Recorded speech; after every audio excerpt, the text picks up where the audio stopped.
Salut les amis, j'espère que vous allez bien tous et toutes. On se retrouve pour le journal du Mercato et au programme de l'émission d'aujourd'hui, on parlera de Paul Pogba, de Gianluigi Donnarumma pour terminer avec Harry Kane.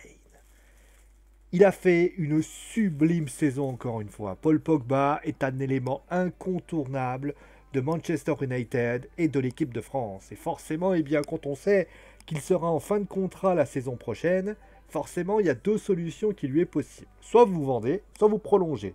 Et pour Manchester United, il est interdit d'y penser, de le voir le partir. Forcément, donc il faut le faire prolonger. D'après le Sun, les Red Devils pensent à sortir un contrat XXXXXL pour le joueur français. On parle d'un salaire de 465 000 euros par mois, ce qui donnerait 24,2 millions d'euros par an, ce qui donnerait au bas mot 121 millions d'euros pour un contrat de 5 ans jusqu'en 2026. Vous comprenez, ce sont des chiffres à en perdre la raison. On passe maintenant à Gianluigi Donnarumma. Chaque heure qui nous amène, nous emmène. D'ailleurs, on vient d'apprendre qu'il est sans doute l'homme qui est en fin de contrat avec le Milan AC, a passé sa visite médicale et tout semble bon. A priori, il devrait signer un contrat jusqu'en 2026 pour 10 millions d'euros par an. Après, est-ce qu'il s'apprêtait, pas prêté? En tout cas, c'est vrai que les choix de Leonardo ont tendance à être songeurs. D'ailleurs, dans le vestiaire, on se pose pas mal de questions. Le cas de Donnarumma, on est le parfait exemple. Pourra recruter un autre gardien, c'est Keylor Navas, est le meilleur. On parle même de Sergio Ramos et de Raphaël Varane par rapport au fait qu'il y avait Marquinhos et Kimpembe. Est-ce que c'est pour mettre 3 défenseurs centraux au lieu de 2 par rapport au choix Hakimi qui irait dans ce sens?